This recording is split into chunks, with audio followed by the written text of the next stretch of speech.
మన జీవితం హ్యాపీగా హాయిగా ఏ ఇబ్బందులు లేనప్పుడు భగవంతుడు మనకు ఏ మాత్రం గుర్తుకు రాడు. ఇది జీవిత సత్యం. ఇది అందరికీ కూడా తెలుసు. అలాగే మనకు వ్యాపారంలో నష్టం వచ్చినప్పుడు, లేదంటే మన ఉద్యోగం ఊడిపోయినప్పుడు, న్యాయం కాని జబ్బు ఏదైనా మనల్ని వెంటాడుతున్నప్పుడు మనకు దిక్కు దేవుడే కాబట్టి కంపల్సరిగా మనకు దేవుడు గుర్తుకొస్తాడు. ముక్కోటి దేవతలు ఎక్కడున్నా సరే మనం వెతుక్కుంటూ ముక్కోటి దేవతల దగ్గరికి వెళ్ళి వాళ్ళకైతే పూజలు అయితే చేస్తూ ఉంటాం. మనం బాధలో ఉన్నప్పుడు ఒక చిన్న మాట ఎవరైనా మాట్లాడారనుకోండి, అది మనకు గొప్ప ఓదార్పునైతే ఇస్తుంది. ఆ సమయంలో మన దగ్గరకు వచ్చి పలకరించిన వాడిని మనం దేవుడిలా చూస్తాం. సరిగ్గా అప్పుడే మీ కష్టాలను చిటికలో పరిష్కరిస్తాం, పోయిన మీ వైభవాన్ని తిరిగి తీసుకువస్తాం అని కొందరు జ్యోతిష్యులు మనకు అయితే కనిపిస్తూ ఉంటారనమాట. మనకున్న బలహీనతలను ఆసరాగా తీసుకొని మనల్ని మరింత ఊబిలోకి అయితే నెడుతూ ఉంటారు. అటువంటి జ్యోతిష్కుడే వేణుస్వామి అనమాట. ఇప్పుడు మనకు ఈ వేణుస్వామి గురించి అయితే మనం ఈ వీడియోలో డిస్కస్ చేద్దాము. అంతేకాకుండా మనకు వేణుస్వామికి అలాగే టీవీ5 మూర్తికి మధ్య చాలా గొడవలు అయితే జరుగుతున్నాయి. అసలు వీళ్ళిద్దరూ ఇలా గొడవ పడ్డానికి గల కారణాలు ఏంటి అనే విషయాలు కూడా మనం ఈ వీడియోలో డిస్కస్ చేద్దాము. ఈ వీడియోలోకి వెళ్లే ముందు నాదొక రిక్వెస్ట్ అండి. అదేంటంటే ఈ వీడియో కనుక మీకు నచ్చినట్లయితే ఇక్కడ కింద ఉన్న రెడ్ కలర్ సబ్స్క్రైబ్ బటన్ మీద అయితే ప్రెస్ చేయండి. ఇలా మీరు రెడ్ కలర్ సబ్స్క్రైబ్ బటన్ మీద ప్రెస్ చేయడం వల్ల నేను చేసిన ప్రతి ఇన్ఫర్మేషన్ వీడియో అనేది అందరికంటే ముందు అప్డేట్ రూపంలో మీ మొబైల్కి అయితే చేరిపోతుంది. ఇప్పుడు మనం వీడియోలోకి అయితే వెళ్ళిపోదాం. ప్రస్తుతం సెలబ్రిటీ జ్యోతిష్యుల్లో మనం ఎవరున్నారని మనం చూసుకున్నట్లయితే వేణుస్వామి అనమాట. ఒకప్పుడు ఆయన చెప్పిన జ్యోతిష్యాలు ఒకదాని వెంట ఒకటి ఫలించడంతో సోషల్ మీడియాలో వేణుస్వామి పేరైతే మారుమోగిపోయింది. ప్రతి ఛానల్ అతని ఇంటర్వ్యూను తీసుకోవడం జరిగింది. ఛానళ్లకు పిలిపించి మరీ లైవ్ డిబేట్లు అయితే పెట్టడం జరిగింది. ఇలా ఒక్కటేమిటి, ఆయన కరుణ కటాక్షాల కోసం రాజకీయ రంగంలో ఉన్న ప్రముఖులు క్యూ కట్టేవారనమాట. అతని అపాయింట్మెంట్ తీసుకొని అతని చేత జ్యోతిష్యం చెప్పించుకోవాలని చాలా మంది అయితే క్యూ కట్టారనమాట. టైం ఎప్పుడు ఒకేలా నడిస్తే ఇంకేముంది, గొప్ప జ్యోతిష్కుడునని తన మాటకు తిరుగులేదని చెప్పుకునే వేణుస్వామి జాతకం ఇప్పుడు చివరికి రివర్స్ అయిపోయిందనమాట. ఏపీ తెలంగాణలో ఎన్నికలు అలాగే ఐపీఎల్ తో సహా ఏ ఈవెంట్ జరిగినా సరే వేణుస్వామి ప్రిడిక్షన్ అయితే చేసేవాడు అనమాట. అంటే వాళ్ళ జాతకం గురించి చెప్పేవాడు. ఎన్నికలు జరుగుతున్నప్పుడు ఎవరైతే ఎన్నికల్లో గెలుస్తారు, అలాగే ఐపీఎల్ లో ఎవరైతే విన్ అవుతారు ఫైనల్ గా అనే విషయాలు ఇతను చెప్తూ ఉండేవాడు అనమాట. అయితే ఈ మధ్య కాలంలో అవి ఫలితాన్ని అయితే ఇవ్వలేదు. అంటే అతను చెప్పిన ప్రిడిక్షన్ అయితే కరెక్ట్ కాలేదు. దాని ద్వారా అతను ట్రోలింగ్ బారిన పడడం జరిగింది అనమాట. అంటే మనకు ట్రోలింగ్ ఛానల్స్ ఉంటాయి కదా, వాళ్ళైతే అతని గురించి ట్రోల్ చేయడం జరిగింది. ఇంతలో నాగ చైతన్య, శోభిత వ్యక్తిగత జీవితాలపై కూడా అతను ఒక కామెంట్ అయితే చేయడం జరిగింది అనమాట. ఇలా కామెంట్ చేయడం వల్ల అతని పరువు పూర్తిగా పోయింది. ఈ దెబ్బతో నెటిజన్లు ఆయనను మరింత టార్గెట్ చేయడం జరిగింది. ఈ వివాదం నడుస్తుండగానే వేణుస్వామి తన సతీమణి అయిన వీణా శ్రీవాణితో కలిసి ఒక వీడియోనైతే రిలీజ్ చేయడం జరిగింది. టీవీ5 ఛానల్లో తన గురించి వరుస డిబేట్లు జరుగుతున్నాయని, మూర్తి అనే సీనియర్ జర్నలిస్టు తనను బ్లాక్ మెయిల్ చేస్తున్నాడని, 5 కోట్లు డిమాండ్ చేస్తున్నాడని, తాము అంతా ఇచ్చుకోలేమని, ఆత్మహత్య మాకు శరణ్యమని వాళ్ళైతే ఒక వీడియోనైతే ఇన్స్టాగ్రామ్ లోనైతే పోస్ట్ చేయడం జరిగిందనమాట. దీంతో వేణుస్వామి దంపతులు తనపై చేసిన ఆరోపణలను కౌంటర్ ఇవ్వడం జరిగిందనమాట. టీవీ5 మూర్తి గారు తను ఏ డబ్బులు ఎవరి నుంచి డిమాండ్ చేయలేదని, తన call data, Venu Swamy call data బయటకు తీద్దాం వేణుస్వామికి అయితే సవాల్ విసరడం జరిగింది. తాను తప్పు చేసినట్లు తేలితే రాళ్లతో కొట్టి చంపాలని మూర్తి గారు అయితే మరో మాట అయితే చెప్పడం జరిగింది. 3 దశాబ్దాల జర్నలిజం కెరీర్ లో జీతపత్యాలు కాకుండా మూడో వ్యక్తి నుంచి నయా పైసా తీసుకోలేదని మూర్తి గారు అయితే స్పష్టం చేయడం జరిగింది. ఇదే సమయంలో వేణుస్వామి గతంలో మాట్లాడిన మాటలు కూడా టీవీ5 మూర్తి గారు అయితే బయట పెట్టడం జరిగింది.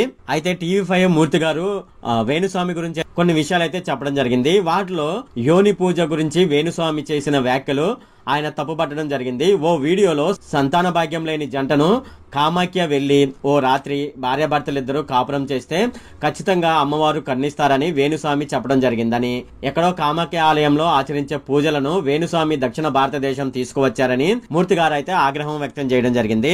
గతంలో కంచి, పిఠాపురం తదితర ఆలయాల్లో ఉన్న ఈ తరహా పూజా విధానాలను, ఉగ్రంగా ఉన్న అమ్మవార్లను శాంతంగా మార్చారని టీవీ5 మూర్తి గారు అయితే గుర్తు చేయడం జరిగింది.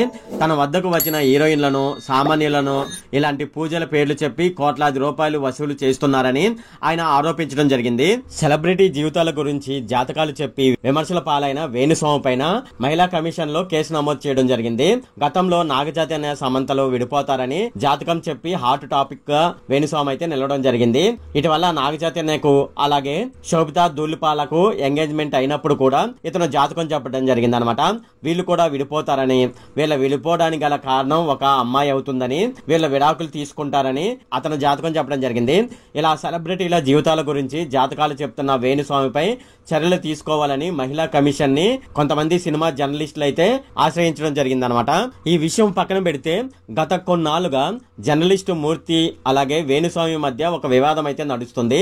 జాతకాల పేరుతో వేణుస్వామి మోసాలు చేస్తున్నారని టీవీ5 డిబేట్లలో ఈ వేణుస్వామి యొక్క వ్యవహారాలన్నీ ఒక్కసారిగా టీవీ5 మూర్తి గారు అయితే బయట పెడుతున్నారు. అయితే జర్నలిస్ట్ మూర్తి 5 కోట్లు డిమాండ్ చేస్తున్నారంటూ వేణుస్వామి దంపతులు అయితే విడుదల చేయడం జరిగిందనమాట. ఈ వీడియోలో తను జర్నలిస్ట్ మూర్తి వల్ల ఆత్మహత్య చేసుకునే పరిస్థితి వచ్చిందని వేణుస్వామి ఆమె భార్య కూడా చెప్పడం జరిగింది. జర్నలిస్ట్ మూర్తి 2017లో మహా టీవీలో ఉన్నప్పటి నుంచి మాపై దాడి చేస్తున్నారని, మమ్మల్ని నాశనం చేయడానికి తీవ్ర ప్రయత్నాలు చేస్తున్నారని వాళ్ళు 5 కోట్లు అడిగారు. దాన్ని నేను ఇవ్వలేదు. అది దృష్టిలో పెట్టుకుని గత 8 నెలల నుంచి నా మీద జర్నలిస్ట్ మూర్తి గారి ఆధ్వర్యంలో నాపై దాడులు చేస్తున్నారని వాళ్ళైతే చెప్పడం జరిగిందనమాట. డబ్బులిచ్చి కొంతమంది జ్యోతిష్యులను తీసుకువచ్చి నాకు వ్యతిరేకంగా టీవీ5లో డిబేట్ పెడుతున్నారని, నా గురించి చెడుగా ప్రచారం చేయడానికి తీవ్రమైన ప్రయత్నాలు జర్నలిస్ట్ అయిన టీవీ5 మూర్తి గారు చేస్తున్నారని, ఎంతో మంది కష్టాలను తొలగించిన నన్ను ఆత్మహత్య చేసుకునే స్థితికి అతను తీసుకువెళ్లడం జరిగిందని, నా మానసిక స్థైర్యాన్ని దెబ్బతీశారని, గత 8 నెలలుగా నేను దాదాపుగా 15 కేజీల బరువు తగ్గిపోయానని, దీని అంతటికీ కారణం ఏమిటని మీరే చూడండి అంటూ ఓ వీడియోలోనైతే వేణుస్వామి అతని భార్య అయితే చెప్పడం జరిగింది. అయితే ఇది ఇలా ఉండగా వేణుస్వామి భార్య అయిన వేణవాణి ఒక ఆడియోను అయితే విడుదల చేయడం జరిగింది అనమాట. ఆ ఆడియోలో ఏమైనా ఉందంటే, అమర్ అనే వ్యక్తితో జర్నలిస్ట్ మూర్తి గారు 5 కోట్లు డిమాండ్ చేసినట్లు వేణుస్వామి భార్య వేణవాణి సంభాషణలోనైతే ఉందన్నమాట. అమర్ అనే వ్యక్తి జర్నలిస్ట్ మూర్తి అనుచరుడని ఆమె చెప్పడం జరిగింది. అయితే అమర్ అనే వ్యక్తి 5 కోట్లు తనను అడిగాడని, 5 కోట్లు ఇవ్వలేమని వేణవాణి అయితే అంటుంటే వాళ్ళు 5 కోట్లు అడుగుతున్నారని అమర్ అయితే చెప్పడం జరిగింది.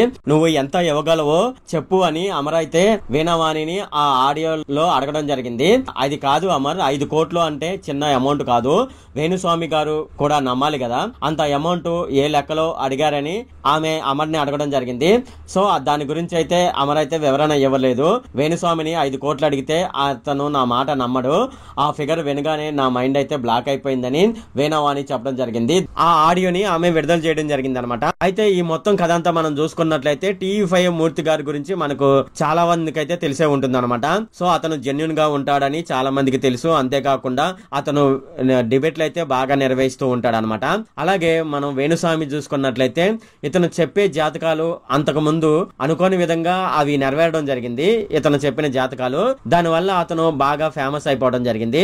ఇప్పుడు అతను చెప్పిన జాతకాలన్నీ రివర్స్ అయ్యి తన మీదకే ఒక ఆపద రూపంలో రావడం జరిగింది. ఇప్పుడు వీళ్ళిద్దరి మధ్య ఇదన్నమాట సంభాషణ. అయితే ఇక్కడ మనం గమనించవలసింది ఏంటంటే, మనకు ఇండియాలో కోల్కతాలో ఒక కాలేజీలో ఒక ఆమె చనిపోయింది. ఇండియా మొత్తం ఆమె గురించి ఆమెకు న్యాయం జరగాలని ఫైట్ చేస్తుంటే మన ఆంధ్రప్రదేశ్ లో మాత్రం ఈ విధంగానైతే కొట్టుకుంటున్నారని అయితే నాకైతే తెలుస్తుంది. మూర్తి గారు ఎప్పటికైనా సరే మీ పర్సనల్ ఎజెండాని పక్కన పెట్టేసేసి టీవీ ఛానల్లో ప్రజల కష్టాలను టెలికాస్ట్ చేస్తే బాగుంటుందని నా ఒపీనియన్ అన్నమాట. వీరిద్దరి మధ్య జరిగిన సంభాషణల గురించి మీరు ఏమనుకుంటున్నారు ఏంటి అనే విషయాలైతే కింద ఉన్న కామెంట్ సెక్షన్ లో అయితే తెలియజేయండి. ఇది ఫ్రెండ్ ఈ వీడియోలో. ఫ్రెండ్ ఈ వీడియో కనుక మీకు నచ్చినట్లయితే ఇక్కడ కింద ఉన్న రెడ్ కలర్ సబ్స్క్రైబ్ బటన్ మీద అయితే ప్రెస్ చేయండి. అలాగే ఈ వీడియోని మీ ఫ్రెండ్స్ అండ్ ఫ్యామిలీ మెంబర్స్ కి అయితే షేర్ చేయండి. అలాగే ఈ వీడియో సంబంధించి ఏమైనా కామెంట్లు ఉన్నాయి అనుకోండి, నాకు తప్పనిసరిగా క్రింద ఉన్న కామెంట్ సెక్షన్ లో అయితే తెలియజేయండి. ఈ వీడియో ఎంత friend. Okay, thank you friend.